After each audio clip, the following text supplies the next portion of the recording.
하시고 믿음으로 경험하게 하시며 믿음이 능력이요 믿음이 승리임을 아버지 고백할 수 있는 아버지 우리 삶과 우리의 신앙 될 수 있도록 주님 붙잡아 주시옵소서.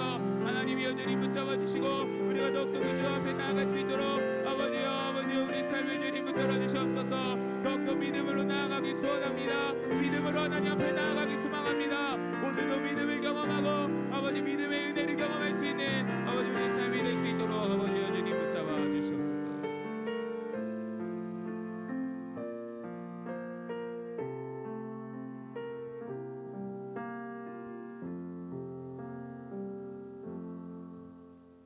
역사의 주관자이신 하나님 아버지, 축복 부흥성의 둘째 날 저녁 예배를 인도하여 주셔서 말씀으로 보내주시고 성령으로 우리를 만나주시는 하나님께 감사드립니다. 아버지 하나님, 우리를 그냥 내버려 두지 아니하시고 항상 우리와 함께 하사 우리를 보호해 주시고 지금까지 선하게 인도하여 주심을 또한 감사드립니다. 그러나 저희들 때로는 하나님께서 우리에게 말씀하시는 하나님 말씀을 알아듣지 못하고 또 보지 못하여 방황하며 살아갈 때가 많이 있습니다. 저희들을 불쌍히 여겨 주시옵소서. 우리 안에 거하시는 성령님을 느끼지 못하고 사는 영적 둔감함을 용서하여 주시옵소서. 이 시간 주님이 함께 하심을 늘 감사하며 저희들에게 더 큰 믿음을 허락하여 주시옵소서.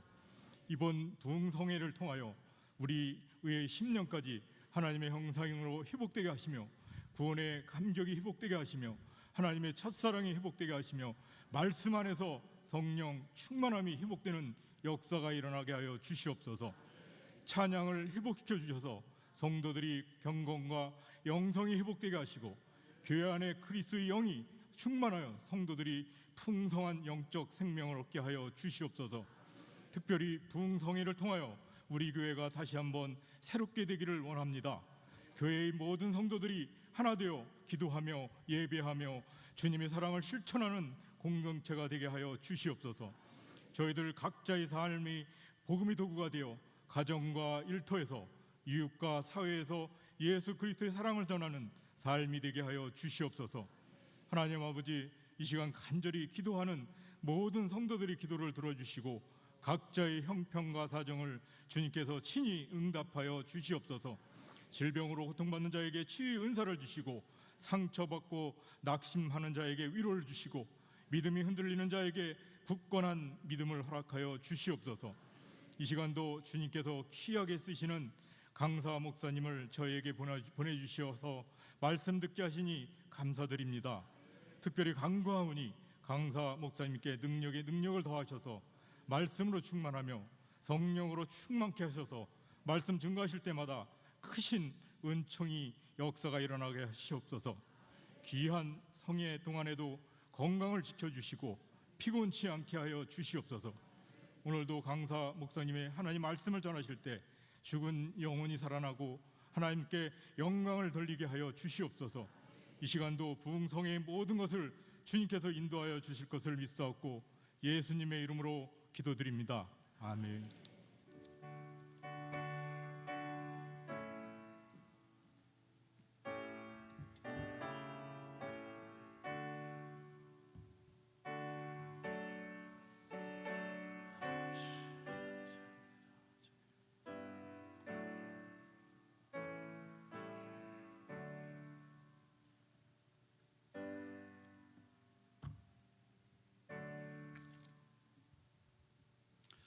오늘 하나님 말씀은 마태복음 17장 14절부터 21절까지 말씀인데 이따 강사 목사님 나오셔서 함께 읽기로 하고요. 우리 임마누엘 성가대에서 하나님께 찬양 올리겠습니다.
아멘.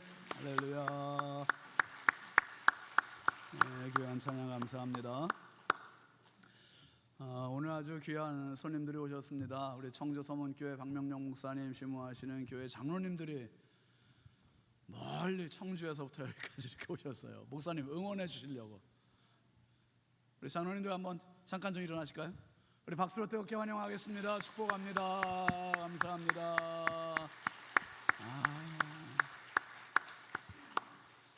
충북 청주에서 오시면서 충청남도도 지나시죠? 경기도도 지나시고 그리고 인천광역시까지 한 3시간 이상 이렇게 달려서 오셨습니다. 참 귀한 발걸음 감사하고 축복합니다. 예배 끝나고 우리 교회 장로님들은 우리 서문교회 장로님들하고 잠깐 인사하겠습니다. 2층 당회실로 장로님들 좀 잠깐 모여주시기 바랍니다. 예물 봉헌하겠습니다.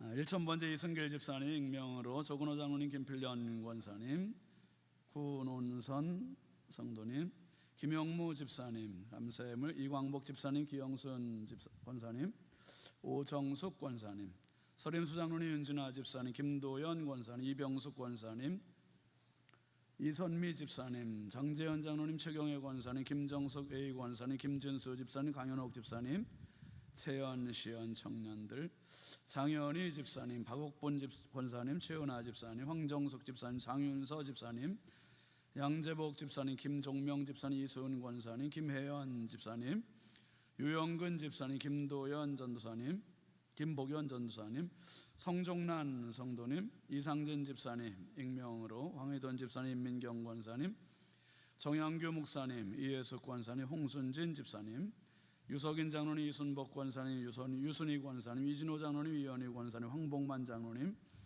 이상란 권사님, 김갑경 장로님, 최순덕 권사님, 권기아 집사님, 김경숙 권사님, 추진호 집사님, 김한영 집사님, 김용혜 권사님 익명으로, 조기복 권사님, 박순자 권사님, 홍풍기 장로님, 임예모 권사님, 홍선영, 홍지희 청년 익명으로, 김상열 장로님, 이희자 권사님, 정윤택 집사님, 이정화 권사님, 유명희 집사님, 이승길 집사님, 홍영식 권사님, 김호연 전도사님, 홍은기 청년, 김성규 집사님, 이월자 집사님, 임순금 권사님, 이의기 장로님, 호남욱 권사님, 박영애 권사님, 고용진 장로님, 성우경 권사님, 정영섭 집사님, 오연숙 집사님, 정규영 집사님, 서성호 집사님, 하태규 장로님, 이옥섭 장로님, 김용화 권사님, 임용심 권사님, 주경숙 권사님, 이주택 성도, 이복순 집사님, 김영월 집사님, 양은영 권사님, 유영희 권사님 익명으로, 조근호 장로님, 김필련 권사님, 문화평 전사님, 조서희 사모님, 문희든 어린이, 김종걸 집사님, 한점옥 권사님, 안근영 청년, 안혜영 청년, 안경모 성도님, 지현숙 권사님, 이화진 집사님,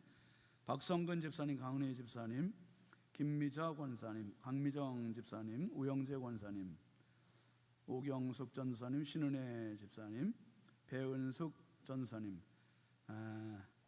성령 충만, 은혜 충만, 부흥에 되시길 기도합니다. 서문교회 당회, 당회에서 이렇게 또 귀한 정성 올려주셨습니다. 보나마나 오늘 저녁엔 뻔해요. 신윤진 목사, 정은숙 사모 빠졌네. 서문교회 장로님들이 이렇게 오셨는데 목사님이 지금 천군 만마를 그냥 얻으시는 그 시간입니다. 여러분, 제가 어땠습니까? 그러면 어떻게 하셔야 되죠? 그냥 좋습니다. 아니면 앞에 너무 두 손 해서 너무 좋습니다. 자, 다시 여러분 어떻습니까? 80점. 여러분 어떻습니까? 장재현 장로님 손을 안 올리셨어.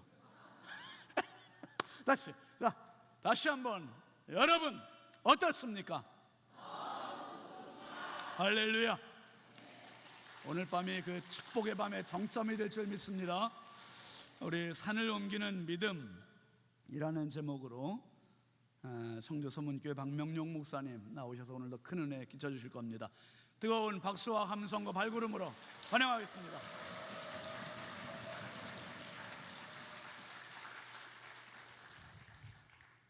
드려진 헌금 위해서 잠시 기도합니다. 하나님 아버지, 은혜를 감사합니다. 이 시간 하나님께서 사랑하는 귀한 사람들 함께 모여 예배드리며 하나님 말씀을 사모하면서 하나님 믿음을 주님 앞에 올려드립니다. 주님 믿음을 받아주시고 축복하시고 은혜 베풀어 주시옵소서. 아버지 하나님, 하나님 앞에 정성껏 드리는 예물을 받아주시고 또 그 가정에 쓸 것과 필요와 하나님 모든 기도하는 것들이 주의 뜻 가운데 이루어지게 하여 주시옵소서. 하나님께서 축복하실 줄 믿고 예수 그리스도 이름으로 축복하며 기도하옵나이다. 아멘. 반갑습니다. 오늘도 말씀을 이렇게 여러분 함께 나누게 되어서 너무 감사드립니다. 우리 교회 목사님께서 말씀하셨듯이 우리 교회 장로님들이 멀리서 이렇게 오셨는데 이게 제가 이런 말 안 하지만 자랑은 제가 이런 사람이에요. 우리 장로님들이 담임 목사님 이렇게 말씀 잘 전하도록 격려하고 길을 살려주신다고 이렇게 먼 길까지 오셔서 이렇게 응원도 해주시고 기도도 해주시고 그래서 너무 감사합니다. 우리 교회 장로님 제가 좋다고 했죠? 우리 신성교회 장로님도 정말 좋으신 분들만 있어서 우리 모든 장로님들이 또 말씀을 통해서 새 힘을 얻고 주님의 거룩한 하나님의 나라와 교회를 몸된 교회를 섬기는데 귀한 일을 감당할 때 하나님의 놀라운 복이 임하기를 주의 이름으로 축원합니다. 오늘은 산을 옮기는 믿음이라는 제목으로 말씀드리는데요. 내일은 죽음 후에도 삶이 있는가라는 제목으로 내일 저녁에 마지막 저녁 말씀을 전하려고 합니다. 그래서 내일 저녁에 미리 말씀드리면 사람이 죽은 다음에도 정말 천국에 갈 수 있고 이런 영혼이 존재하는가에 대해서 이렇게 과학적이고 또 철학적이고 성경적으로 우리가 살펴보려고 하는데 여러분 혹시 가정에 안 믿는 남편이 있거나 안 믿는 아내가 있거나 또 안 믿는 자녀가 있거나 친척이나 친구가 있으면 내일 저녁에 이렇게 모시고 오십시오. 같이 전도는 이럴 때 한 번 해야 됩니다. 그래서 한 사람이 다른 사람 한 분 모시고 오셔서 우리가 정말 하나님 나라가 있고 하나님이 살아계시고 천국과 지옥이 있고 영원한 하나님 나라가 있다라는 사실을 우리가 말씀을 통해서 확신하고 신앙생활할 수 있는 좋은 기회가 되었으면 좋겠습니다. 그러니까 내일은 한 분씩 모셔오셔서 같이 예배드리면 더 좋겠다라는 말씀을 드리고 이렇게 내일 함께 하시기를 부탁드립니다. 제가 미국 가서 공부를 하고 목회를 하게 되는데 15년을 살았고요. 10년 동안 담임 목회를 했습니다. 이제 담임 목회를 이렇게 하기 전에 공부할 때였습니다. 처음 가서 공부할 때 미국 학생들과 함께 기숙사 생활을 이렇게 쭉 하다가 한 10년쯤 차이 나는 그런 친구하고 같이 룸메이트 돼가지고 이제 영어 배운다고 같이 기숙사 생활하다가 이제 한 2년 정도 지나서 제가 이제 학교 밖이 아파트를 빌려서 사는 것이 훨씬 싸거든요. 그래서 미국 애들 4명과 함께 5명이 이제 투베드룸 방 2개를 얻어서 이제 같이 생활했습니다. 걔들도 이제 방값을 서로 나눠서 내니까 좀 불편해도 같이 살만했죠. 그렇게 이제 아파트 2층을 얻어서 이렇게 사는데 토요일 날 교회 가기 전에 아침에 일어나서 2층에서 창문 밖을 바라보고 있었습니다. 그런데 초등학교 한 5, 6학년쯤 돼 보이는 학생 아이 2명이 무슨 상자를 들고 저희 집 쪽으로 걸어오고 있었습니다. 근데 두 아이가 걸어오면서 그냥 오는 게 아니라 약간 시끄럽게 서로 말씨름을 하고 있었습니다. 그 아이들이 이렇게 들고 있는 게 뭐냐면 캔디하고 초콜릿 같은 거거든요. 그래서 제가 직감을 했습니다. 쟤들이 여름 수련회 가고 여름 성경학교 가려고 이렇게 캔디 팔러 오는구나 이런 생각을 했습니다. 왜냐하면 우리 한국에서는 이제 여름 성경학교 이런 데 가면 부모님이 다 등록금을 다 대주는데 주로 그때만 해도 미국 부모님들은 아이가 어느 정도 벌어오면 이 부모님이 반점 대주는 그런 경향이 많이 있었습니다. 그러니까 애들이 교회에서 카와시도 하고 차 세탁도 하고 여러 가지 아르바이트를 애들이 할 수 있는 이런 것들을 해가지고 돈을 버는데 분명히 그 애들이 그걸 위해서 캔디를 팔러 온다는 생각이 딱 들었습니다. 그런데 자세히 보면 한 아이가 이야기합니다. 저 집에 올라가자. 저 집에 가면 이 초콜릿을, 이 캔디를 2불 50전에 팔 수 있을 거야. 저 집에 가자. Let's go. I really believe it. 내 정말 믿으니까 가자. 이렇게 이야기합니다. 근데 다른 아이가 하는 말이 저 집에 가지 말자. 저 집에 가면 만일에 문을 꽝 닫아버리고 Get out of here. 여기 나가라 라고 하고 쫓아내버리면 어떻게 하느냐. 이렇게 해서 한 아이는 저 집에 분명히 내가 가면 초콜릿 팔 수 있어. 가자 하고, 다른 아이는 안 사주면 어떨 거야. 그냥 저 집에 가지 말고 다른 집으로 가자 라고 말씨름을 하고 있었습니다. 여러분, 그 아이들이 어떻게 말싸움을 하고 말씨름을 하든지 간에 저는 제 나름대로 일정한 제 팔러시, 제 방침이 있습니다. 여름 성경학교를 위해서 아이들이 오면 저는 무조건 캔디 한두 개를 사줍니다. 그래서 저도 알고 저희 룸메이트들도 다 알고 있는 사실이죠. 여러분, 이 짧은 실제 이야기는 우리의 기도 생활을 연상시켜 줍니다. 우리가 때로는 하나님 앞에 기도할 때 하나님께서 나의 기도를 들어주실 거야. 정말 내가 하나님 역사하여 주시옵소서, 기도하면 돼 하면서 기도하는데, 또 다른 한편으로 마음으로는 기도해도 안 되면 어떻게 하지? 하나님 안 들어주면 어떻게 하지? 주님 해야 되는데 안 되면 어떻게 하죠? 이런 마음이 듭니다. 아니야, 하나님이 역사하실 거야, 기도하자. 아니야, 안 되면 어쩌지? 인간적인 마음이 내 안에서 싸움을 하게 되는 거죠. 여러분, 우리가 어떻게 내 안에서 씨름을 하고 싸움을 하든지 간에 하나님은 하나님의 일정한 팔로시, 하나님의 방침이 있습니다. 그 하나님의 방침이 뭐냐면 바로 요한복음 14장 12절에서 13절 말씀이에요. 요한복음 14장 12절에서 13절 말씀이 뭐냐면, 내가 진실로 진실로 너희에게 이르노니 나를 믿는 자는 내가 하는 일을 그도 할 것이요 또한 그보다 큰 일도 하리니 이는 내가 아버지께로 감이라. 나를 믿는 자는 내가 하는 일도 하고 나보다 그보다 큰 일도 하겠다, 이렇게 말씀하시고, 요한복음 15장 7절 말씀을 한번 보겠습니다. 보면 같이 한번 읽어볼까요? 시작. 너희가 내 안에 거하고 내 말이 너희 안에 거하면 무엇이든지 원하는 대로 구하라. 그리하면 이루리라. 아멘. 너희가 내 안에 거하고 내 말이 너희 안에 거하면 무엇이든지 원하는 대로 구하라. 그리하면 이루리라. 예수님께서 말씀하셨어요. 예수님께서 실제로 우리에게 약속하신 말씀이에요. 그래서 우리가 이 약속의 말씀을 믿고 우리가 예수님 안에 거하고 우리가 믿음으로 하나님 앞에 간구할 때 하나님께서 우리의 기도를 들어주시는 줄 믿으시기 바랍니다. 우리가 믿음을 가지고 간구하고 기도할 때 하나님의 말씀을 통하여 약속의 말씀을 붙잡고 기도할 때 하나님이 역사하십니다. 그런데 여러분, 이 말씀과 달리 실제로 우리 생활 속에서 기도할 때 어떤 때는 하나님이 들어주시기도 하지만 어떤 때는 하나님이 우리의 기도를 들어주지 않을 때도 있지 않습니까? 제가 지금도 생생하게 기억하는 것이 있는데, 제가 어릴 때 처음부터 성결교회를 다녔어요. 어릴 때 주일학교를 나갔는데 교회 학교에서 우리 교회에서 부장 선생님이었고 학교에서 초등학교에서 선생님이었던 부장 선생님이 있었습니다. 그분이 사람이 참 인자하고 좋았는데 어떤 때는 저희 반 선생님도 했죠, 교회에서. 그런데 그 선생님이 위암에 걸렸어요. 암에 걸려가지고 우리 학생들한테, 아이들에게 기도 제목이 우리 선생님, 부장 선생님 암에 걸리는 거 낫게 해주세요, 이게 기도 제목이었습니다.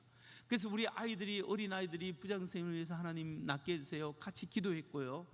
온 집사님, 권사님들이 기도했고 목사님이 막 가서 기도하고 그렇게 했습니다. 그런데 어느 날 그 선생님이 돌아가셨어요. 근데 어릴 때 지금도 기억 남는 게 뭐냐면, 하나님 왜 그 좋은 착한 우리 선생님 데려갔습니까? 하나님 기도 응답해 주셔야지요. 이런 마음이, 서운한 마음이 제 마음속에 들었습니다. 왜냐하면 우리가 그 선생님을 위해서 너무나 그렇게 열심히 기도했기 때문입니다. 여러분, 조지 밀러는, 고아원을 운영했던 조지 밀러는 그의 평생 5만 번의 기도 응답을 경험했다고 합니다. 하나님이 구화원을 운영하는데 다른 사람한테 구하지 않아도 하나님께서 역사하시고 먹여주시고 재우시고 인도해 주세요. 그렇게 기도만 했는데 하나님이 이 사람 저 사람을 통해서 그 많은 수많은 구화들을 먹일 수 있도록 그 엄청난 하나님의 역사를 도우시고 하나님이 기적을 베풀어 주셨습니다. 그런데 왜 우리의 삶 속에서는 기도 응답이 없을까요? 왜 우리의 삶 속에는 어떤 때는 하나님의 역사하심을 경험하지 못할 때가 있을까요? 오늘 우리는 이 질문에 대한 답을 마태복음 17장을 통해서 살펴보려고 합니다. 잠시 후에 우리가 함께 읽어볼 마태복음 17장에 보면 변화산 이야기가 먼저 나옵니다. 예수님이 베드로, 야고보, 요한 세 사람의 제자들 데리고 높은 산으로 올라가셨습니다. 그래서 예수님의 신성을 보여주시고 변화의 모습을 보여주셨죠. 그리고 난 다음에 제자들 3명과 함께 마을로 내려왔는데 자기 아들이 간질병을 경험하는, 간질병에 걸려서 고생하는 아들을 둔 아버지가 있습니다. 그 아버지가 아들을 위해서 예수님 앞에 무릎을 꿇어 간절히 청합니다. 예수님, 내가 당신의 제자들을 데리고 왔으나 저들이 고치지 못했습니다. 제발 내 아들 좀 살려주세요. 좀 귀신을 쫓아내고 병을 고쳐주세요. 호소합니다. 그때 예수님께서 제자들에게 화를 내시고 간질병 환자의 귀신을 쫓아내고 병을 치료해 주시는 거죠. 근데 제자들이 궁금합니다. 예수님, 우리는 왜 귀신을 쫓아내지 못하였나이까? 라고 질문하게 되는 거죠. 오늘 이런 본문의 내용이 후반부에 나오고 있는데 마태복음 17장 14절로 21절까지 말씀을 보겠습니다. 마태복음 17장 14절로 21절까지 한 절씩 교독하겠습니다. 그들이 무리에게 이르매 한 사람이 예수께 와서 꿇어 엎드려 이르되 주여, 내 아들을 불쌍히 여기소서. 그가 간질로 심히 고생하여 자주 불에도 넘어지며 물에도 넘어지는지라. 내가 주의 제자들을 데리고 왔으나 능히 고치지 못하더이다. 예수께서 대답하여 이르시되 믿음이 없고 패역한 세대여, 내가 얼마나 너희와 함께 있으며 얼마나 너희에게 참으리요. 그를 이리로 데려오라 하시니라. 이에 예수께서 꾸짖으시니 귀신이 나가고 아이가 그때부터 나으니라. 이때 제자들이 조용히 예수께 나와 이르되 우리는 어찌하여 쫓아내지 못하였나이까? 이르시되, 다 함께 읽겠습니다. 이르시되 너희 믿음이 작은 까닭이니라.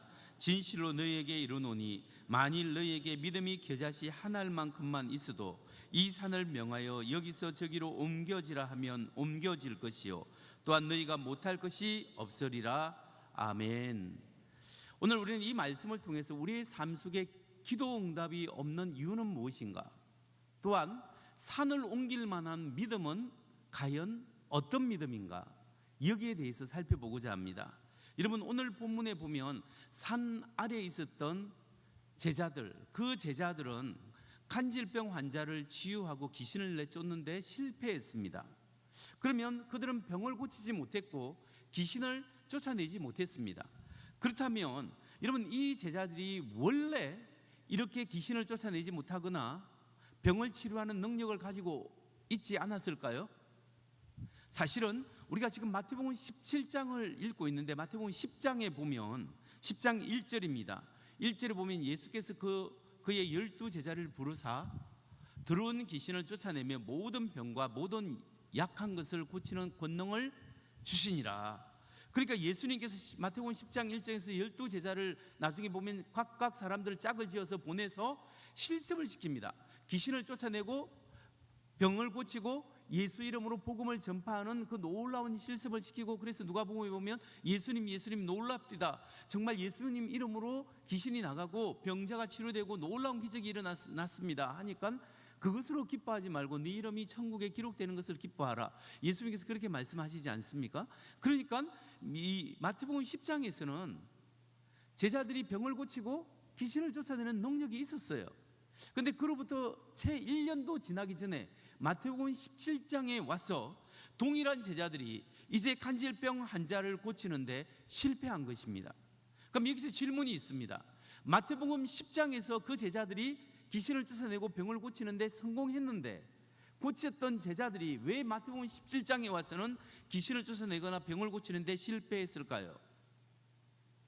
그들이 예수님을 믿지 않았기 때문에 그렇습니까? 아닙니다. 그 사람들은 예수님을 믿고 예수께 헌신된 사람들입니다. 그런데 왜 그 제자들이 귀신을 쫓아내지 못했을까요? 바로 이 점이 이 제자들 자신들도 궁금해야 한 겁니다. 그래서 예수님께 우리는 왜 귀신을 쫓아내지 못하였나이까? 라고 질문하는 거죠. 근데 예수님께서 그 제자들이 실패한 이유를 대답하시는데 무엇이라고 대답하십니까? 그들이 하나님을 믿지 않았다고 하는 것도 아닙니다. 그들은 확실히 하나님을 믿고 예수님께 헌신된 사람들입니다. 그런데 왜 그들의 기도 응답이 없었고 귀신을 쫓아내는데 실패했는가? 이 대답을 우리가 발견하기 위해서는 오늘 본문의 배경에 대해서 좀 살펴볼 필요가 있습니다. 우리가 오늘 마태복음 17장 14절부터 읽었는데요.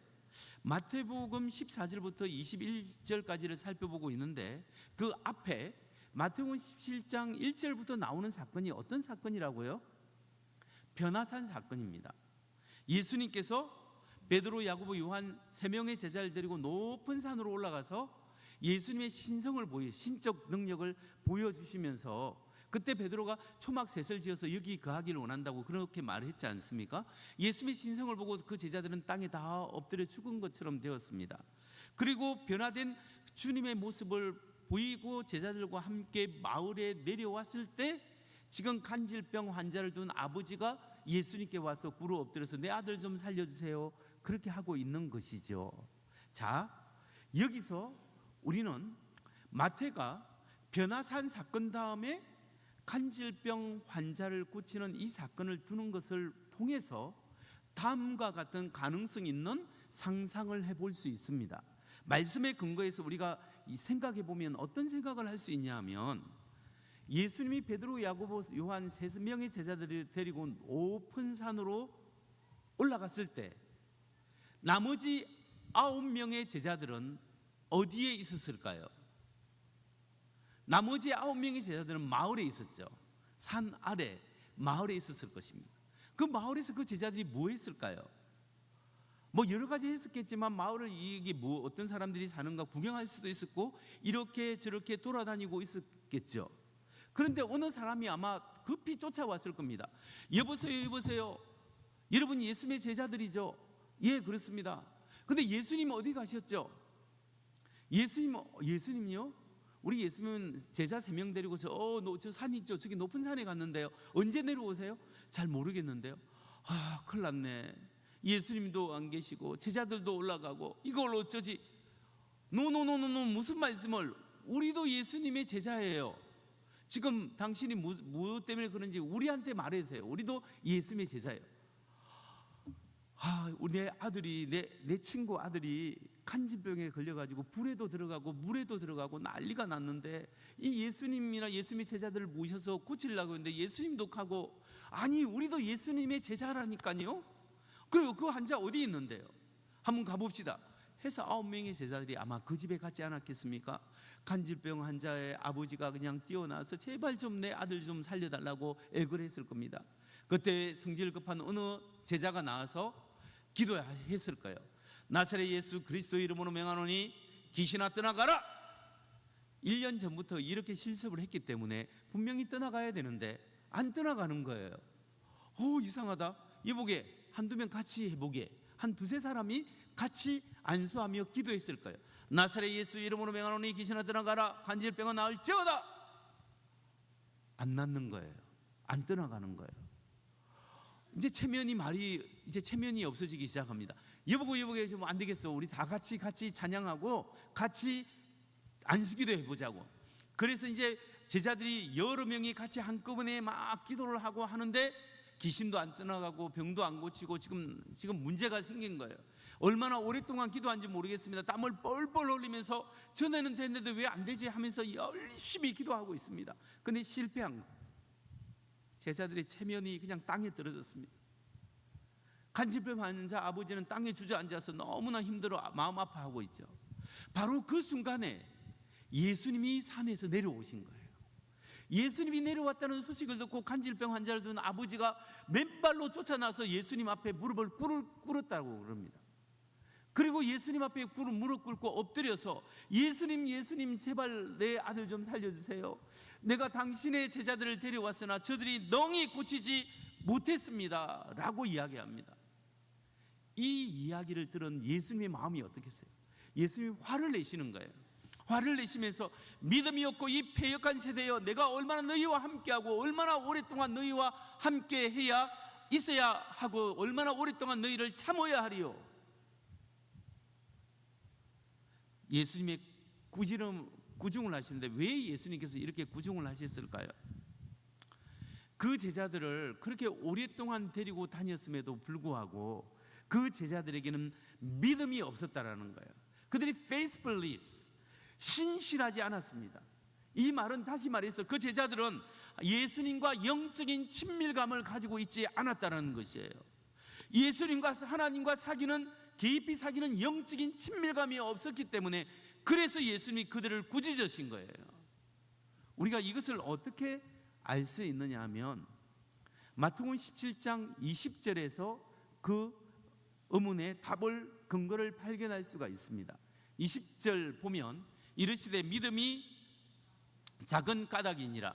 같이 한번 읽겠습니다. 시작. 이르시되 너희 믿음이 작은 까닭이니라. 진실로 너희에게 이르노니 만일 너희에게 믿음이 겨자씨 한 알만큼만 있어도 이 산을 명하여 여기서 저기라 옮겨지라 하면 옮겨질 것이요 또 너희가 못할 것이 없으리라. 아멘. 자, 예수님께서 너희 믿음이 작은 까닭이다라고 이야기합니다. 너희가 겨자씨만한 작은 미 한 알만큼의 작은 믿음만 있어도 이 산을 들어서 저리 옮겨지라 해도 옮겨질 것이 못할 것이 없다라고 말씀하시는데, 여기서 우리가 잠시 세 가지를 살펴야 합니다. 겨자씨가 무엇을 이야기할까요? Littleness of faith, 작은 믿음, 작은 사이즈의 믿음을 이야기합니다. 그러면 이 산을 명하여 저기로 옮겨지라 해도 옮겨질 것이요 이 산을 명하여 저기로 옮겨지라는 말은 무슨 뜻일까요? 그것은 학자들에 의하면 그 시대에 예수님 시대의 사람들이 즐겨 사용했던 속담이라고 합니다. 어떤 때 사용하냐 하면 어떤 사람이 능력은 없으면서 마치 자기가 할 수 있는 것처럼 허풍을 칠 때, 뻥을 일으키면서 과장포대하면서 자기가 뭔가 할 수 있는 것처럼 이야기를 할 때, 야, 그것은 이 산을 들어서 저리 옮기는 거와 똑같아 라고 이야기를 한다고 합니다. 예수님은 그래서 그 속담을 이용해서 우리의 믿음이 겨자씨만한 작은 사이즈의 믿음이 있어도 여기서 저기로 옮겨질 것이라고 말씀합니다. 그래서 여기서 이야기되고 있는 믿음이 작다는 것, 겨자씨만한 믿음이라고 할 때 이런 말을 통해서 어떤 믿음을 말하고 있을까요? 이것은 하나님이 있다 없다 이런 믿음이 아니고 littleness of faith, 믿음이 작다라는 것은 하나님과 동행하는 믿음에 대해서 이야기하는 거예요. 하나님과 동행하는 믿음, 그것이 작다라는 거예요. 예를 들어서 아브라함이 하나님이 잘 알지도 못하는 본토 친척 아비집을 따라 내가 내게 지시하는 땅으로 가라, 가나안 땅으로 들어가라 해서 한 번도 아브라함은 가나안 땅을 가본 적이 없어요. 어떤 땅인지 몰라요. 그럼에도 불구하고 아브라함은 말씀에 순종해서, 하나님의 말씀을 순종해서 가나안 땅에 들어갑니다. 순종해서 들어갔는데 축복이 있어야 되는데 말씀에 순종했는데 기근이 와요. 마실 물도 없고 양떼, 소떼가 다 죽게 생겼어요. 그래서 할 수 없이 이집트로 내려가다가 아내 빼앗길 뻔했지 않습니까? 여러분, 어떤 상황 속에서 아브라함이 하나님을 신뢰하는 거예요. 그냥 마음으로 믿어주는 거예요. 하나님, 내가 믿습니다. 내가 믿습니다. 나의 생각은 잘 모르지만 하나님을 의지해 내가 주님 나아갑니다. 하나님을 경외하고 신뢰하는 믿음. 때로는 물이 없어 죽을 것 같은 상황 속에서도 하나님을 그냥 믿어주는. 그래서 성경에 보면 아브라함이 하나님을 믿으니 이를 의로 여기니라. 그래서 하나님을 그냥 믿는 그런 믿음, 어떤 상황 속에서도 하나님과 동행하고 하나님을 신뢰하는 믿음, 그 예수님에 대해서 그런 영적 친밀감이 이 제자들에게 없었다라는 거죠.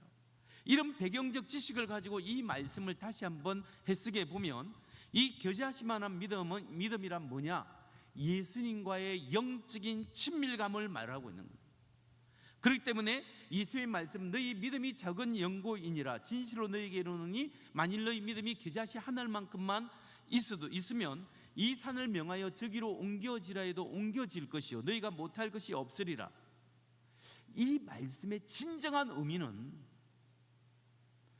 만일 당신이 믿음을 가졌다면, 만일 여러분이 하나님과 동행하는 삶을 살고 있다면, 만일 여러분이 하나님과의 친밀한 교제 속에서 살아가고 있다면, 만일 여러분이 영적인 삶을 살고 있다면, 여러분에게 불가능한 그 일을 하나님이 가능하게 바꾸어 주시리라, 이 말씀을 하고 있는 겁니다. 여기서 예수님은 오늘 우리에게 말씀을 통해서 하시는 말씀이 뭐냐면, 우리가 하나님과 어떤 관계를 맺고 살아가고 있는가, 여기에 대해서 말씀하시고 도전하시는 거예요. 우리가 지금까지 예수 믿고 신앙생활하고 사역을 해왔지만, 우리의 신앙생활에서 얼마나 예수님과 영적인 친밀감을 가지고 있는가, 우리가 얼마나 주님 안에서 하나님과의 신실한 믿음을 가지고 하나님을 의지하고 신뢰하는 삶을 살고 있는가, 이걸 살펴보라는 거예요. 이 말은 여러분이 지금까지 얼마나 많은 수고와 애씀과 봉사를 해왔고, 내가 성경을 얼마나 많이 읽었고, 얼마나 주님 앞에 헌신했고, 하나님 앞에 뭔가를 올려드리고 사역을 했는가, 지금 내가 얼마나 신앙 경력이 이 정도 되는가, 이걸 말하는 게 아니에요.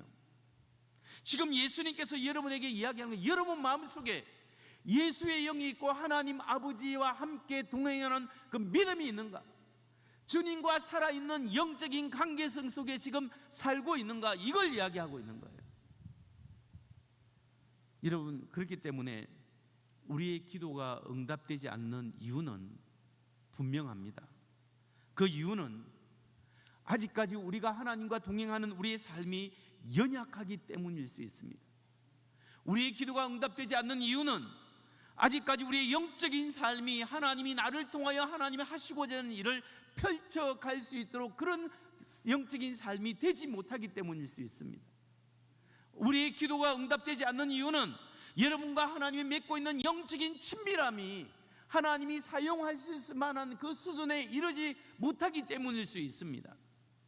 주님이 내 안에 계시고 내가 주님 안에 살아가는 그 친밀한 은혜의 삶이 오늘 내 안에 영적으로 살아있고 성령 안에서 살아있는 그 심령으로 친밀한 수준으로 살아가지 못하기 때문에 하나님이 하나님 일을 우리를 통하여 할 수 없을 때가 많다라는 거예요. 예수님은 정말로 우리가 기도의 사람이 되고 하나님과의 친밀한 교제를 누리면서 살아가기를 원하십니다. 여러분, 왜 지금까지 수많은 사람들이 신앙생활을 오래 해옴에도 불구하고 교회 열심히 하는데 성숙한 신앙을 살지 못할까요? 그렇게 오랫동안 하나님의 일을 하고 하나님의 기도하고 예배를 참석했는데 왜 우리의 삶 속에 하나님의 역사하심을 경험할 수 없을까요? 그 이유는 내적인 성숙, inner growth, 내적으로 하나님과의 깊은 관계성 속에서 친밀감을 개발하지 못했기 때문입니다. 우리가 말씀을 읽고 기도하면서 하나님과 충만한 관계성 속에서 오늘 아버지 하나님 하면 사랑하는 내 아들아, 아버지 하나님 사랑하는 내 딸아, 내가 너를 축복하고 내가 기뻐한다. 내가 너와 함께하고 너를 통하여 내가 기뻐하고 너를 인하여 내가 기쁘구나. 하나님과 동행하는 기뻐하는 그 삶의 충만한 은혜가 우리 속에 개발되어 있지 않기 때문에 겉으로는 하나님의 일을 열심히 하지만 속으로는 주님과 메마른 신앙생활 상태 속에서 살아갈 때 우리 속에 가시가 돋쳐서 사람들을 찌르고 교회 사역에 어려움을 주고 할 때가 있습니다. 여러분, 주님이 내 안에 내가 주님 안에 살아가는 깊은 친밀함, 영적인 친밀감을 개발해야 합니다. 그렇다면 이제 우리는 어떻게 하나님과 동행하는 삶을 개발해 갈 수 있을까요? 어떻게 내적으로 하나님과의 친밀감을 발전시켜 나갈 수 있겠습니까? 우리는 그 대답을 마태복음 17장 21절에서 찾을 수 있습니다. 다 함께 마태복음 17장 21절 보겠습니다. 17장 21절 파워포인트 혹시 있으면 보여주세요. 시작. 없음. 답이 없네요. 없어요, 답이. 여러분, 옛날 이렇게 성경이나 간주 성경에 보면 어떤 사본에는 기도와 금식으로가 아니면 이런 유가 나갈 수 없느니라 라는 말씀이 포함되어 있다, 이렇게 이야기를 하고 말씀이 기록되어 있어요. 어느 영어 성경책에도 보면 그 밑에 각 주에 어떤 사본에는 기도와 금식으로 아니면 이런 유가 나갈 수 없느니라 이 말씀이 포함되어 있다, 이렇게 기록되어 있어요, 영어로도. 여러분, 이 마태가 오늘 본문을 기록할 때 학자들은 마가복음을 참조했거나 마가복음을 알고 있었다고 생각합니다.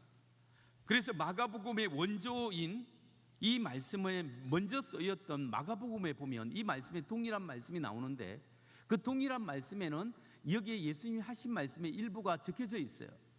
마가복음 9장 28절 29절 말씀을 보면, 집에 들어가심에 제자들이 조용히 묻자오되 우리는 어찌하여 능히 그 귀신을 쫓아내지 못하였나이까? 이르시되 기도 외에는 다른 것으로는 이런 종류가 나갈 수 없느니라 하시니라. 여기에는 기도 외에는 다른 것으로는 이런 유가 나갈 수 없느니라 이 말씀이 기록되어 있습니다. 그런데 마태복음 왜 빠졌느냐? 마태복음 원래 적었는데 후대 사람이 뺏겨 적다가 빠졌던지, 아니 마가복음에 있기 때문에 그냥 생략했는지, 그 사분학적으로 그 정확한 이유는 아직 밝혀지지 않았고 저도 잘 모르겠습니다. 그러나 우리가 하나님의 말씀을 통해서 종합해 볼 때 분명히 알 수 있는 그 후대 사본에는 또 이 그 구절을 예수님이 하신 말씀을 적어 놓았습니다. 그래서 이걸 통해서 우리가 알 수 있는 것은 뭐냐면, 기도와 금식으로가 아니면 우리가 하나님과의 친밀한 관계를 개발하는데 어려움이 있다라는 거예요. 그럼 여러분, 기도가 뭐예요? 기도는 하나님의 떼써 가지고 내 응답을 받아내는 게 기도죠? 아니죠. 기도는 우리는 하나님과 대화라고 하지 않습니까? 물론 하나님께 기도해서 내 기도 응답을 받는 것도 포함되지만 그건 지극히 작은 일부죠. 하나님과 대화, 영혼의 호흡, 이런 이야기 우리가 많이 들었는데, 기도는 하나님께 점점 가까이 나가는 거예요. 우리가 하나님을 알면 알수록, 기도하면 할수록 하나님께 가까이 나아가는 하나의 방법이 기도지 않습니까? 그래서 하나님 가까이 가면 하나님의 뜻을 알고 하나님의 마음을 내가 알고 하나님과 소통하고 하나님을 닮아갈 수 있는 하나의 깊은 도구, 하나님과 가까이 더 나아갈 수 있는 그것이 바로 기도예요. 그럼 우리가 왜 금식해요? 금식이라는 것은 생명을 유지하는 모든 수단을 중단시키는 거예요. 우리가 생명을 유지시키는 그 모든 수단을 중지시키고 뭐 해요? 하나님만 바라보는 것이 금식이지 않습니까? 꼭 금식할 때마다 먹으라고, 맛있는 거 먹으라고 오라는 사람 많고, 금식할 때 먹을 것이 그렇게 떠돌아다니면서 내 금식 끝나면 저것도 먹고 이것도 먹고 막 이런 생각 많이 들지 않습니까? 근데 우리가 왜 금식하냐? 나의 모든 생존의 수단을 걷고 오직 하나님만 바라보는 것. 기도와 금식은 뭐냐면 하나님께 가까워지고 하나님의 뜻을 알고 하나님을 간구하고 하나님을 원하고 하나님만 바라보고 나는 죽고 예수로 사는 것이 바로 기도와 금식의 가장 좋은 방법이에요. 그래서 우리가 금식할 때마다 내가 이렇게 연약하구나, 내가 이렇게 욕심이 많고 내가 이렇게 하나님을 바라보지 못한 삶을 살구나, 우리가 깨달을 수 있지 않습니까? 그래서 오늘 저는 여러분에게 우리가 하나님과 친밀한 관계를 유지시키는 좋은 방법 몇 가지를 제안합니다. 먼저 우리가 하나님과의 친밀한 관계를 유지시키는 좋은 방법이 뭐냐면 바로 그게 예배예요. 우리는 예배를 통해서 하나님을 찬양하고 하나님을 경험하고 하나님의 은혜를 경험할 수 있는 거예요. 매주 반복하는 예배인데 이 예배가 우리의 영성개발, 주님과 친밀한 관계를 유지하는 데 굉장히 중요합니다. 나는 하나님을 사랑하는데 예배는 안 드려. 그러면 하나님을 사랑하는 게 아니에요. 여러분, 예배가 뭐예요? 예배의 정의가 뭐예요? 예배는 죄인된 인간이 거룩한 하나님과의 만남이에요. 나의 죄인된 인간이 거룩한 하나님과의 만남인데 죄인은 절대로 하나님 앞에 나아갈 수가 없어요. 그럼 어떻게 우리가 하나님 앞에 만남을 갖고 나아갈 수 있을까요? 십자가의 보혈의 피 때문에, 공로 때문에 의지해서 주님 앞에 나올 수 있는 거예요. 그래서 우리가 어떠한 죄를 짓고 어떠한 심령이라도 하나님 앞에 십자가의 은혜를 의지해서 주님 앞에 나와서 내 영이, 이 예배 시간에 내 영이 하나님의 영과의 만남을 가지는 거예요. 그런데 내 영이 하나님을 찬양하고 말씀을 듣고 내 영이 하나님의 영 속에 잠잠히 사로잡혀 있는 것만으로도 영적인 치유가 일어나고 영적인 회복이 일어나는 거예요. 우리의 입을 벌려 하나님을 찬양하고 우리의 귀를 통해서 하나님 말씀을 듣고 아멘 하면서 심령으로 하나님을 사모할 때 내 영 속에 하나님의 영이 충만히 임재하는 거예요. 그럼 여러분 핸드폰이 있으면 핸드폰 요즘 충전기가 어디에 올려놔 놓으면 충전이 차지가 딱 되지 않아요. 마찬가지로 내가 예배 시간에 신령과 진정으로 하나님을 원하고 하나님을 갈망하고 하나님 안에 내 영이 하나님 안에 있으면 내 영이 살아나기 시작하는 거예요. 다른 것 안 해도 찬양하고 기도하는데 하나님의 영이 살아나요. 저는 예배 시간에 기도하고 찬양하다가 병이 고쳐지는 환자를 봤습니다. 여러분, 기도하다가 예배 시간에 환상을 보는 사람도 있었고 예배 시간에 하나님의 은혜를 충만히 경험하는 사람들을 많이 봤습니다. 이 예배를 귀중히 여기고 지난주 예배 드리고 어저께 예배 드렸지만 오늘 새롭게 하나님 주님 제가 왔습니다. 오늘 하나님의 영으로 이 부족한 사람에게 충만히 채워주옵소서. 하나님, 내가 주님을 높여드리고 찬양합니다. 하나님, 나를 새롭게 만나주세요. 매일매일 새롭게 만나주세요라는 갈망하는 마음이 있을 때 하나님이 내 영 속에 하나님께서 임재하시고 나의 영혼에 안식을 주시고 새 힘을 주시는 줄 믿으시기 바랍니다. 그럴 때 우리가 좀 더 주님 앞에 가까이 가는 거예요. 예배를 사모하는 여러분 되시기 바랍니다. 뿐만 아니라 우리가 주님을 친밀함을 개발할 때 제일 좋은 방법이 말씀 묵상이에요. 말씀을 읽고 말씀을 묵상하고, 그리고 제일 깊이 짧은 시간에 영성이 개발되는 게 뭐냐면 성경 암송이에요. 성경을 암송하는 것은 짧은 시간에 깊이 주님의 은혜 속에 나아갈 수 있는데, 그리고 암송을 하든지 말씀을 묵상하고 할 때 우리의 영이 하나님과의 만남이 깊어지게 됩니다. 그래서 여러분, 신성교회는 뭐 하고 있어요? 홀리 클럽을 하고 있지 않습니까? 홀리 클럽에서 이렇게 말씀 나눔, 그렇게 간단히 쓰고 나눔을 하는데 그것 자체가 하나의 습관화되면 굉장히 좋은 영성 개발의 도구가 될 수 있는 거예요. 그래서 여러분, 그런 말씀 묵상을 통해서 우리가 하나님 앞에 나아가고 우리 영혼이 개발된다는 것을 꼭 기억하시기 바랍니다. 뿐만 아니라 가장 중요한 것은 가장 기본적인 거예요. 기도를 하되 사귐의 기도를 해야 돼요. 하나님과의 깊이 사귐의 기도를 할 때 우리가 하나님과의 관계성 속에 살아갈 수 있는 거예요. 우리가 기도할 때는 두 가지 종류를 할 수 있어요. 하나는 주여 하고 부르짖는 기도를 해야 됩니다. 여러분, 처음 기도 시작할 때 이렇게 주여라고 입을 태워야 이 기도가 트이게 되는 거예요. 그래서 입술을 벌려서 이 주여 하나님 앞에 기도할 수 있어야 이 기도가 늘어나게 되는 거예요.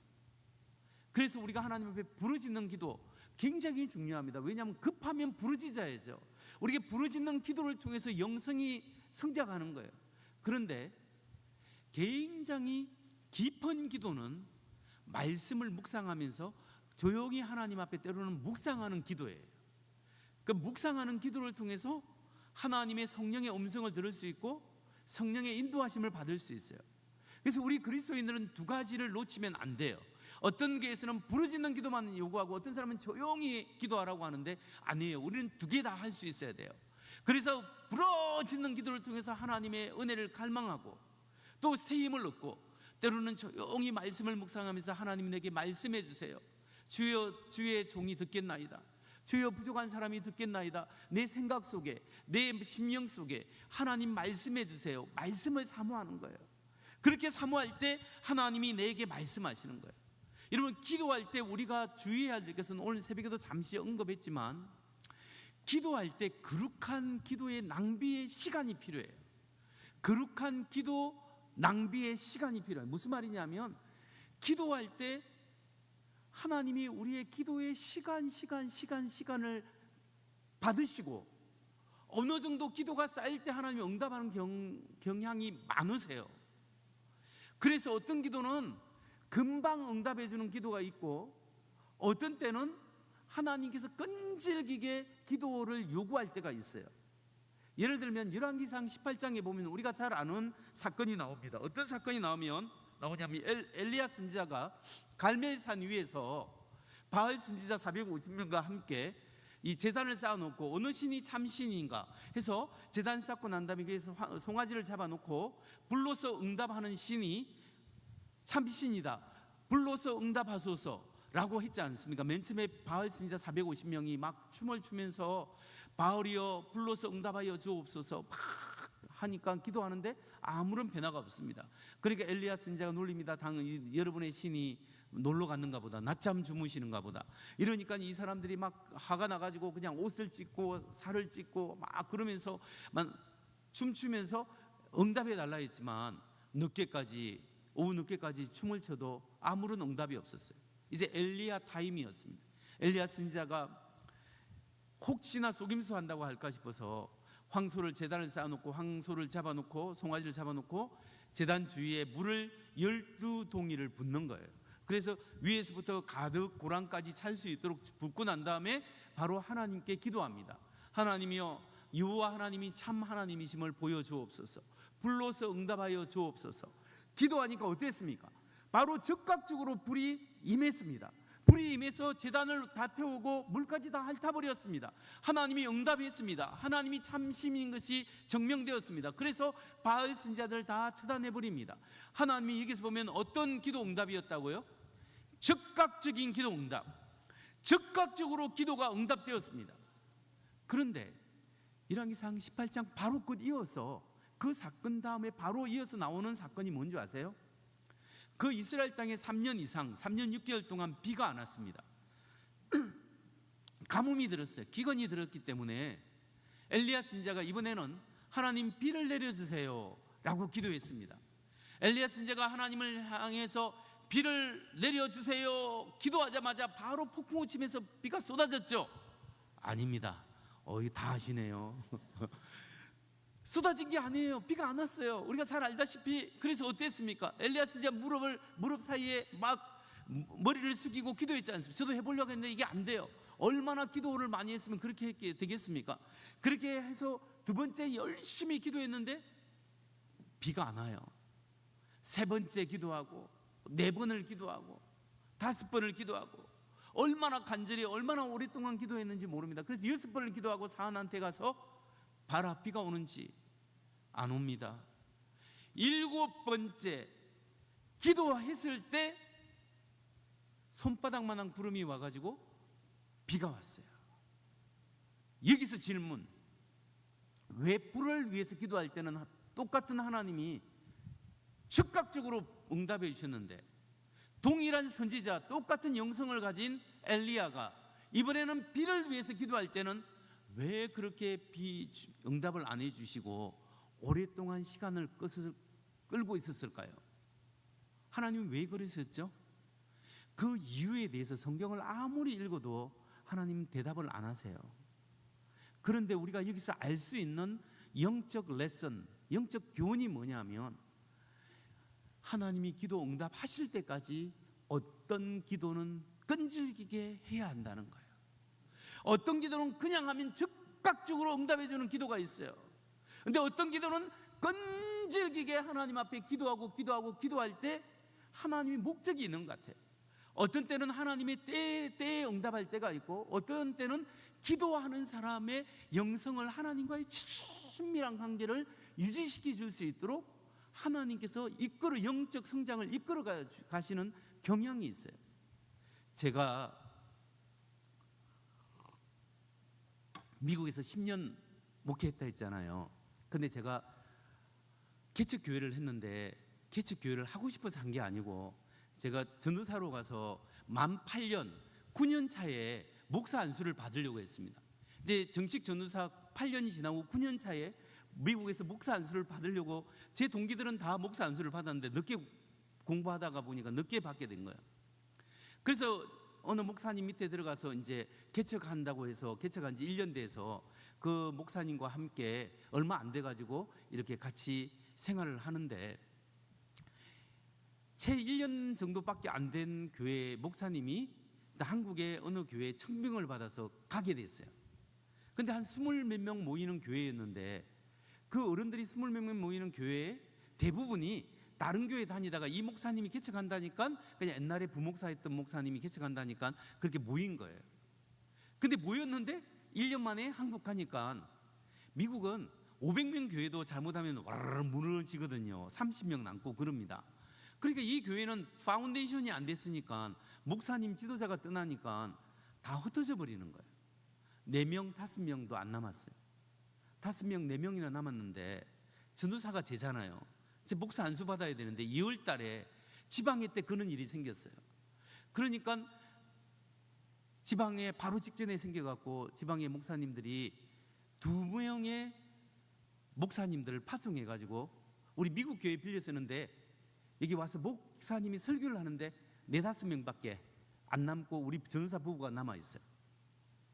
그러니까 이 교회 렌트비도 안 되고 생활비는 고사하고 교회 렌트비도 안 되겠다 해서 지방의 회장님한테 돌아가서 임원들한테 이 교회 목회 못합니다. 그러고 갔어요. 다른 목사님도 와서 보니까 사람이 실망하는데 이번에는 교인들이 또 싫어해요. 이 목사님은. 그래서 이게 몇 명 안 남았는데 이 사람이 또 이 목사님 싫어해요. 할 사람이 없고 교회는 사라지게 생겼어요. 그러니까 지방의 임원들이 저를 불렀어요. 불러서 박 전사 목사 안수 줄 테니까 자네가 이 교회에 맡아서 하게. 그래야 목사 안수 5월 달에 받는 거야. 그러니까 이번 2월 달부터 담임 전도사 하면서 하라고 그러는 거예요. 그래서 제가 반강제적으로 기도해 보겠습니다. 기도는 그냥 해. 그래서 제가 반강제적으로 담임 목사가 된 거예요. 전도사 되면서. 그래서 5월 달에 목사 안수 받으면서 담임 목사가 이제 된 거예요. 그런데 이 몇 명 안 되는 사람 데리고 했는데 그 중에 한 분은 어느 집사님인데 재력이 있는 분인데 그 담임 목사님 원래 목사님과 함께 개척을 했기 때문에 이 교회는 2개월만 지나면 문을 닫을 거다. 내가 2개월 정도만 기다렸다가 문 닫고 나가야 되겠다는 사명감으로 있었답니다. 그런데 2개월이 지나고 3개월이 지나고 4개월이 지나도 문을 안 닫아서 이분이 그냥 나가셨어요.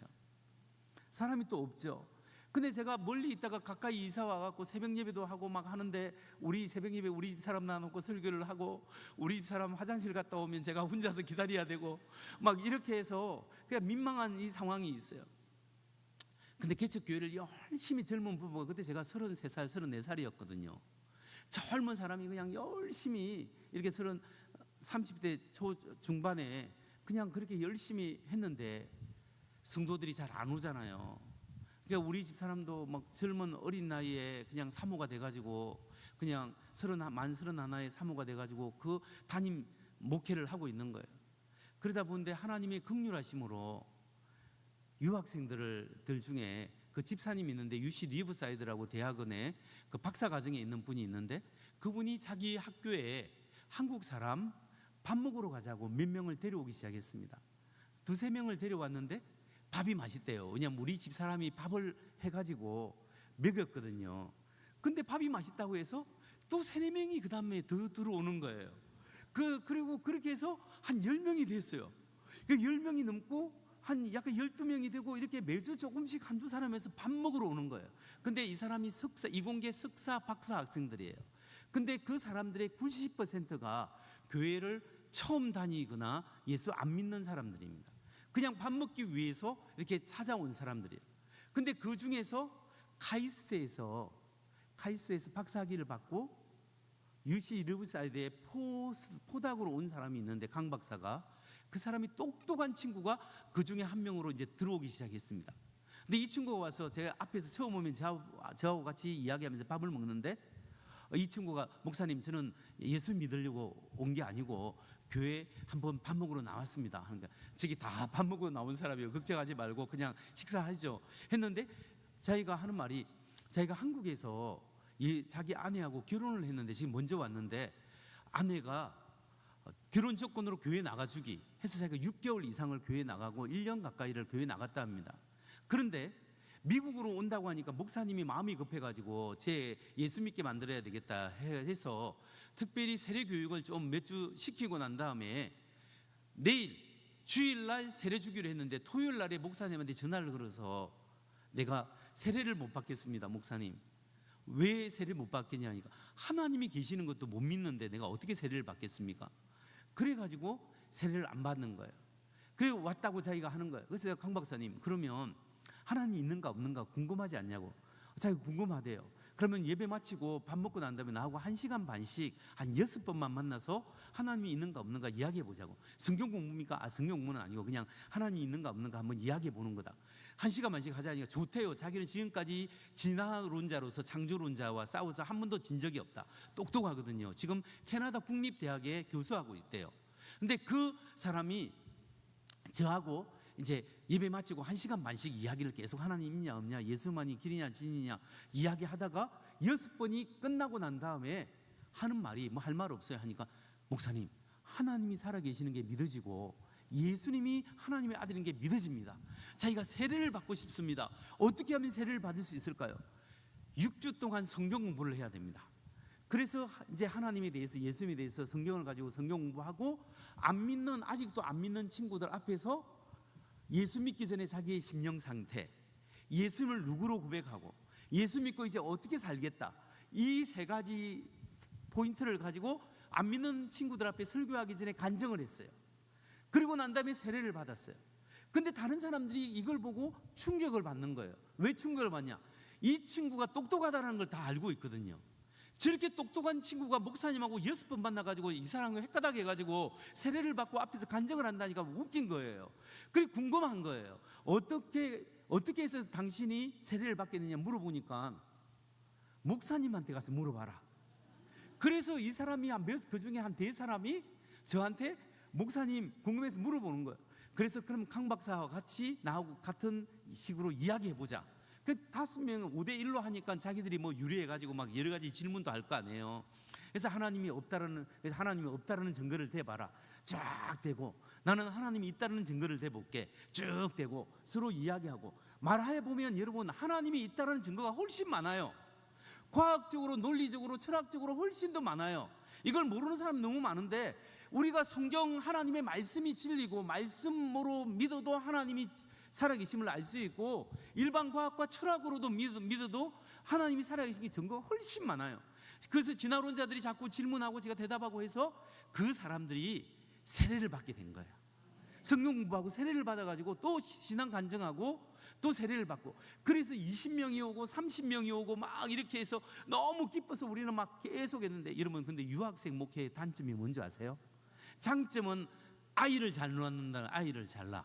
아이를 잘 낳으면 교회에서 뭐 하냐면 애 놓기 전에 베이비 샤워를 해서 선물을 막 주는 거예요. 선물을 주는 행사를 자주 해야 되고, 애 놓고 나면 미역국을 끓여서 돌봐줘야 될 일이 많이 생긴다는 거예요. 애들은 늘어나지만 일이 많이 생겨요. 근데 기쁨으로 그 일을 감당했는데, 유학생들의 단점이 뭐냐면 애를 잘 놓는 게 아니고, 단점은 헌금을 잘 안 해요. 왜냐하면 돈도 없을 뿐만 아니라 믿음이 초짜잖아요. 헌금 교육을 너무 많이 시킬 수가 없는 거예요. 그래서 기본적으로 그냥 하다 보니 재정 상태가 안 좋아져요. 그런데 이 또 유학생 교회의 단점이 2, 3년마다 밀물과 썰물이 있어요. 우르르 들어왔다가 학기 마치면 또 나가요. 근데 우리 교회는 특성화가 유학생들만 상대해서 이게 하고, 어차피 하나님이 자꾸 그런 사람만 보내죠.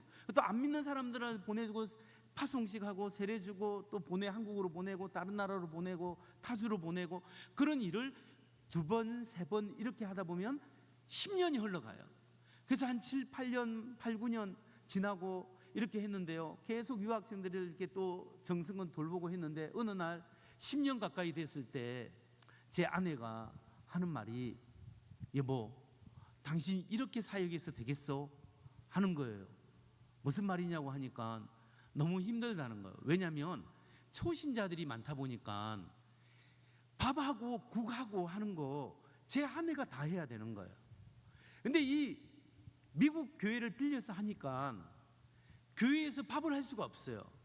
그 국을 끓여갈 수, 다 끓여가서 거기서 나눠주는 것만 해야 되는 거예요. 그러니까 그걸 계속하고 그걸 맡아서 해줄 수 있는 믿음의 사람들이 없어요. 그러니까 맨날 차가 작았을 때는 차 2대로 국 2통, 밥 2통 그거 해가지고 하고, 갔다 와서 설거지도 집에 와서 우리가 다 닦고 해야 되죠. 그런 일들을 계속 하니까 너무 지치는 거예요. 어느 날 저기 금요 기도회를 마치고 돌아오는데 저한테 하는 말이, 여보, 생전 이제 그렇게 말 안 하다가 그날따라 좀 심하게 말을 합니다. 여보, 이렇게 해서 너무 힘들다. 자기가 우리가 한 3개월만 쉬면 어떻게 했느냐. 근데 여러분, 개척교회, 작은 교회에서 유학생 교회 3개월, 제가 우리 전도사님이 있거든요. 있음에도 불구하고 3개월을 쉬면 교회 이거 어떻게 할 수가 없어요.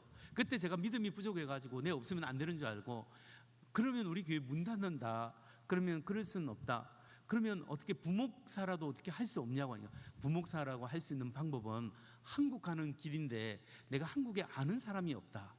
내 친구들 빼고, 뭐 특별히 내 시골 목사님은 지금 시골에서 거의 은퇴할 때고 됐고, 내가 아는 사람이 없기 때문에 할 수가 없다. 그러니까 막 그러면 한국을 가자란 말이 우리 집 사람이 제일 두려워하는 말이에요. 왜냐면 미국에 살고 싶어서. 근데 그날따라 한국 가도 좋으니 그냥 부목사라도 가자라고 하는 거예요. 진짜가 진짜다. 그래서 기도하겠다. 그래서 그때 할 수 없이 금요일 저녁에 그 이야기를 듣고 아내가 속상해 하니까 제가 뭔가 들어주는 척이라도 해야 되잖아요. 금식을 하겠다 했지만 실제로는 금식이에요. 왜냐하면 마음을 풀어주려고 금식을 했죠. 그러면 막 아침부터 토요일 날 말씀 준비하는데 배는 고프고 그냥 이렇게 금식하면서 기도하고 말씀 준비하고 저녁이 됐어요. 저녁에 배가 고파 죽겠는데 눈치를 보고 먹을 수는 없고, 그래서 그 다음 주일 아침이 되었어요. 주일 아침에 가서 예배하고 막 하고 예배 드리면서 막 설교를 열심히 했어요. 설교가 거의 3분의 2가 진행됐을 때 어느 노 신사가 두 사람이 양복 입고 교회를 들어오는 거예요. 교회에 들어오는데 보니까 저는 또 어느 장로님들이 교회가 깨어져서 우리하고 합치자라고 오는 딜을 하기 위해서 오는 것 같은 느낌이 들었어요. 왜냐하면 그런 분들이 한두 분 있었거든요. 근데 작은 교회일수록 그렇게 합치면 어려움을 당해요. 그래서 제가 이제 사절을 했는데, 또 오면 이번에도 거절해야지 생각하고 있었는데, 나중에 보니까 한 분은 목사님이고 한 분은 장로님이고, 한 분이 장로님은 이 한국에 있던 목사님의 옛날에 교회에 다녔던 장로님인데 LA 와 계시고, 근데 이 두 사람이 왔는데 이 목사님이 한국에서 은퇴가 얼마 몇 달 안 남아가지고 후임자를 구하러 미국의 동부에 한 명, 서부에 한 명인데, 저는 무명인이기 때문에 한쪽에 숨어있는 LA에서 한 1시간 반 쪽에 떨어져 있는 그런 총구석에 있는 교회이기 때문에 아무도 잘 몰라요. 근데 어떻게 알았는지 저를 찾아왔어요. 여러분, 근데 그 찾아오기 전날 금요일 저녁에 제가 토요일 저녁에 기도할 때, 하나님, 우리 집 사람은 한국 가자고 이제까지 하는데 내가 아는 사람이 없고, 내가 하나님이 뜻이면 순종하겠는데 내가 이력서를 내거나 내가 찾지 않고 하나님이 교회를 보내주신다면 내가 가겠습니다, 이렇게 순종을 하겠습니다 했는데, 이 목사님이 바로 그 다음 날에 와가지고 이것저것 이야기하더만은 한국 한번 안 와보겠냐. 처음에는 후임자라는 말도 안 하고 세미나를 하는데 강사로 초대하고 싶다. 비행기표 보내주시면 제가 가겠습니다. 비행기표도 보내주겠대요. 그래서 제가 한국에 강사로 왔다가 설교를 하고 붙잡혀가지고 후임자로 해달라고 장로님들이 이야기해서 오게 됐어요. 여러분, 근데 그 세월이 10년이거든요. 근데 10년 동안 제가 가까이 가면 갈수록 하루에 2시간 기도하고 3시간 기도하고 4시간씩 기도하고 매일매일 그런 식으로 기도했어요.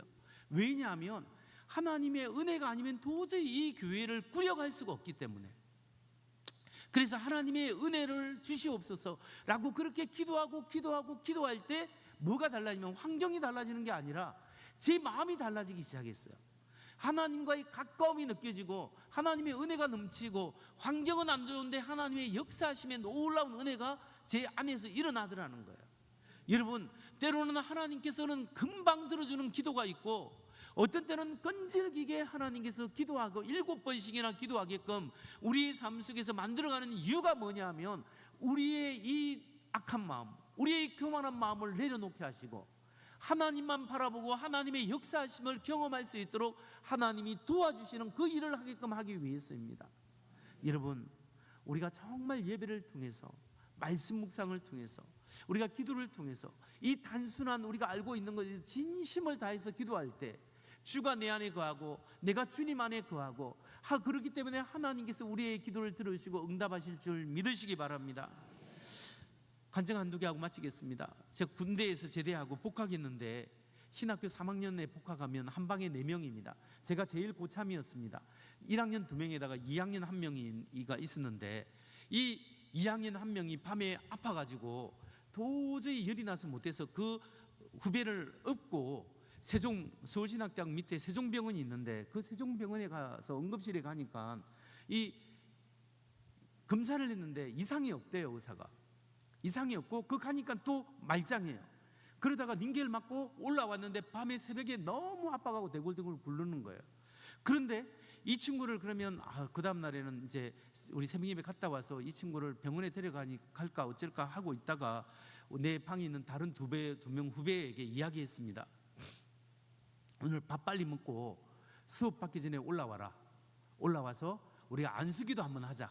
하나님이 혹시 고쳐질지 모르니까 병원 가도 이상 없다는데 우리가 같이 한번 기도하자 했는데 이 친구들이 1학년 친구들이 밥 빨리 먹고 도망가 버렸어요.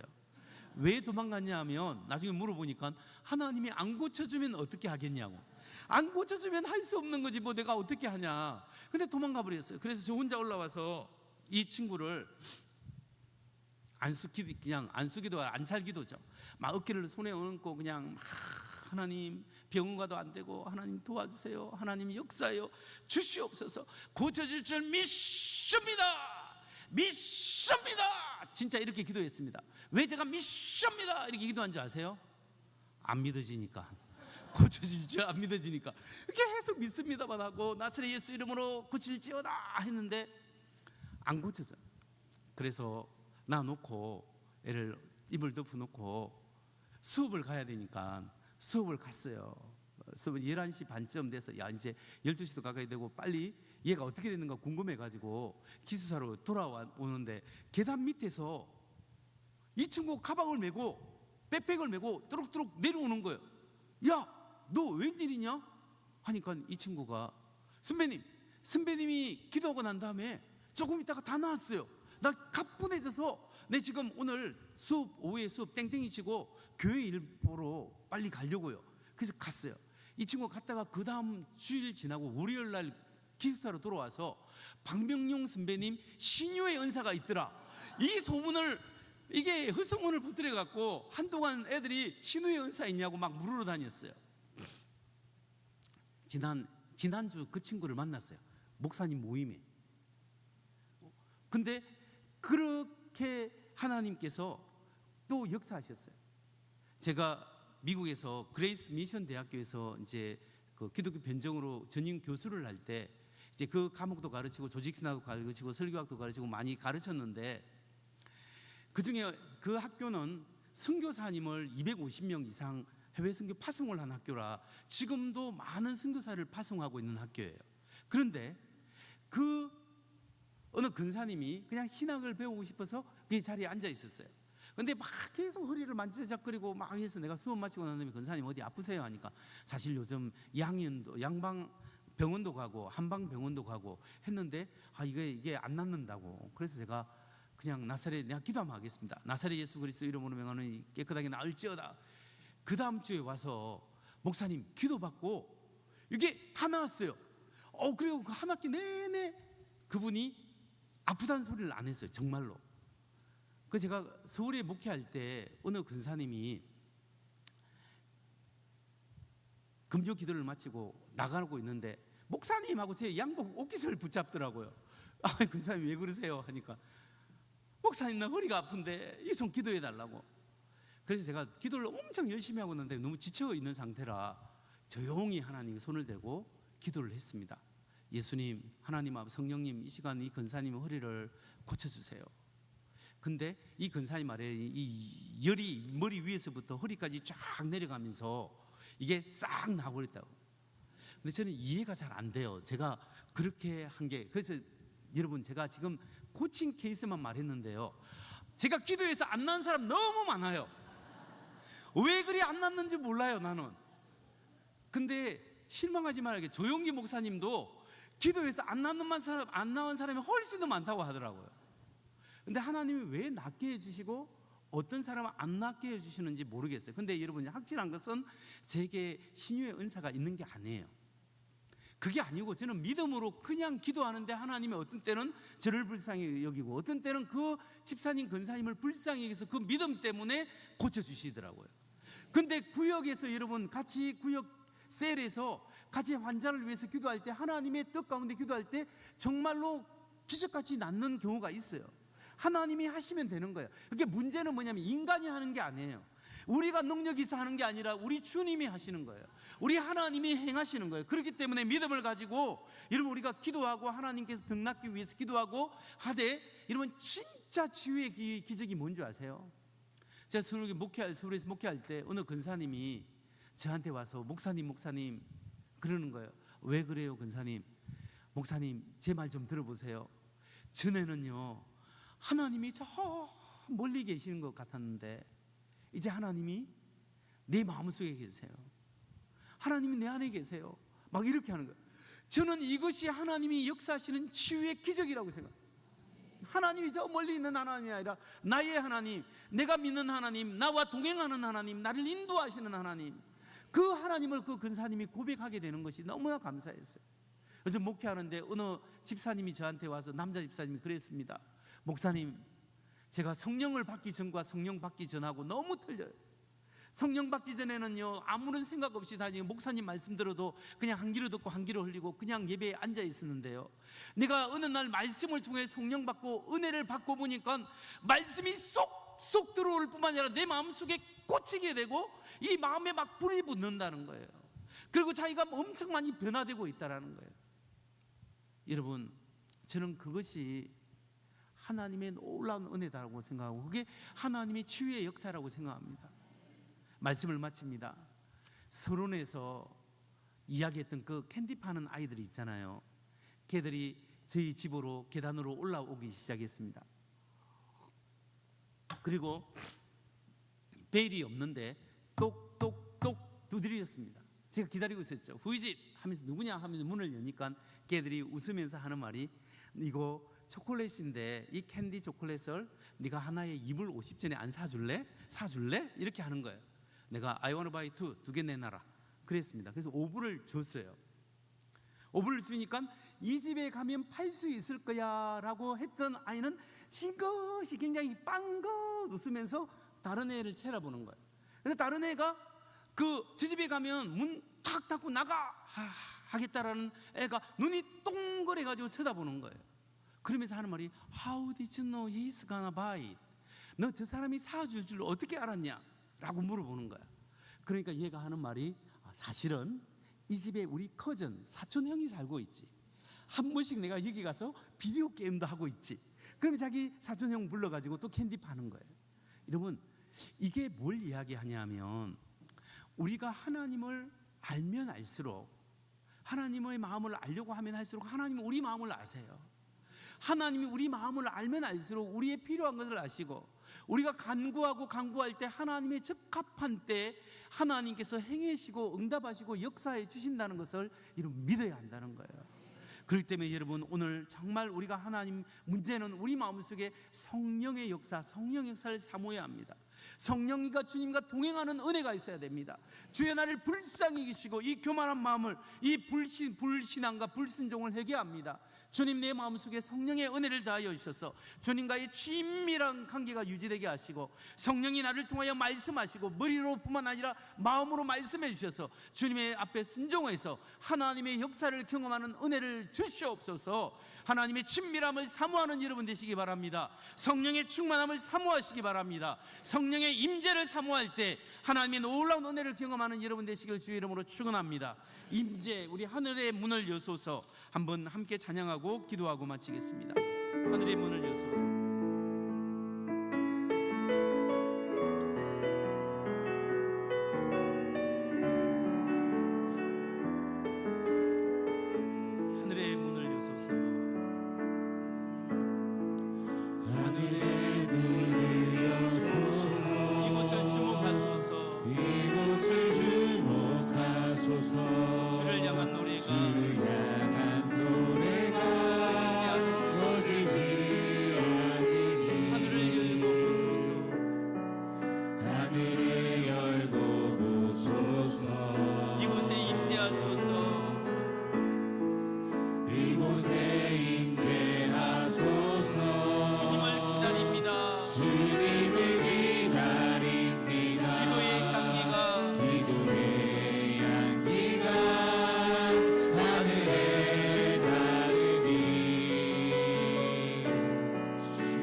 있는 불신을 회개합니다.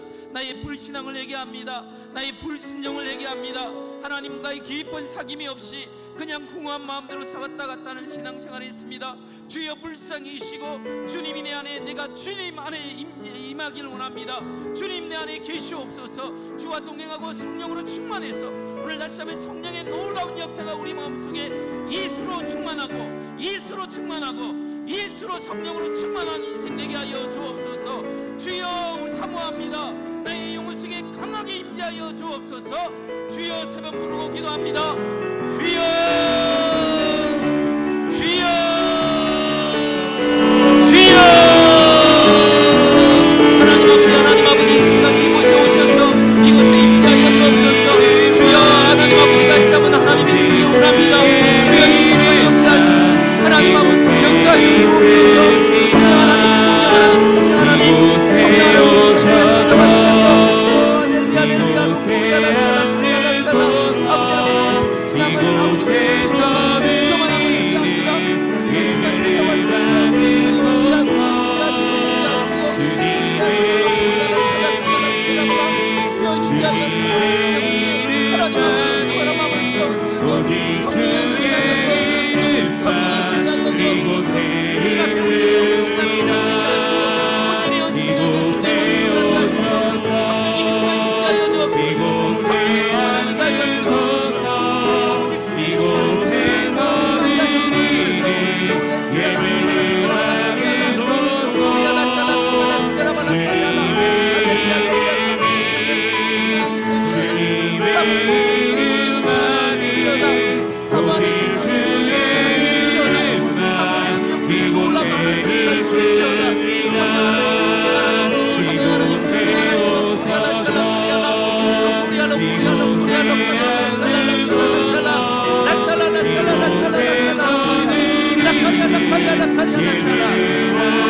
마지막으로 우리 다 함께 일어나셔서 이곳에 오셔서 이곳에 함께 일어나 찬양합니다.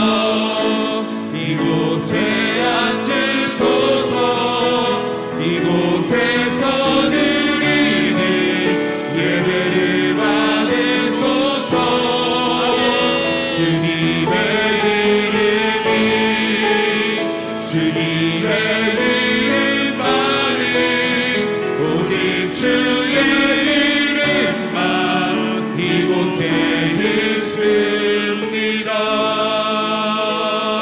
하나님 아버지, 이곳에 신성교회를 세우시고 귀한 울로 목사님을 통하여 하나님이 개척하게 하시고 수많은 성도님들의 피땀으로 흘려서 교회를 세워서 감사합니다. 하나님뿐만 아니라 우리 신윤지 목사님 귀한 하나님의 종을 보내셔서 오늘 귀한 양떼를 목양하게 하심을 감사드립니다. 귀한 종의 귀한 신윤지 목사님의 눈물의 기도를 받으시었고 하나님 이곳이 정말 하나님의 복을 전하는 통로가 되게 하시고 구원의 방주가 되게 하시고 하나님의 영광을 올려드리는 예배의 자리가 되게 하여 주옵소서. 목사님의 사역을 통하여 놀라운 주의 이름이 드러나게 하시고 모든 신성교회 성도님의 사역을 통하여 하나님의 영광이 드러나게 하여 주시옵소서. 주님 이곳에 임재하시고 이곳에 아버지 우리 하나님의 놀라운 은혜가 이곳에 함께하여 주옵소서. 그래 우리의 사역을 통하여 하나님께 영광을 돌리되 예수의 생명이 우리의 심령 속에 흘러넘치게 하시고 예수의 심령이 우리 마음속에 넘치게 하여 주셔서 예수님이 우리 안에 가득 차게 하시고 예수로 살게 하시고 주님을 깊이 만나고 주가 내 안에 내가 주님 안에 살아가며 오늘 주님이 주시는 그 은혜로 승리하며 살아가는 신성교회 성녀 성도님 될 수 있도록 축복하시고 축복하여 주시옵소서. 이제는 우리 주 예수 그리스도의 은혜와 하나님 아버지의 극진하신 사랑과 성령님의 감화감동이 교통 충만케 하심이 오늘 말씀 듣고 내 안에 주님이 내가 주님 안에 살아가기로 다짐하고 주님과 깊은 관계 속에서 오늘 신앙생활을 하기로 다짐하는 여기에 모인 모든 성도님들의 머리 위에와 우리의 자녀들 머리 위에 온라인으로 함께하는 귀한 성도님들 머리 위에 지금부터 영원히 함께하기를 간절히 축원하옵나이다. 아멘.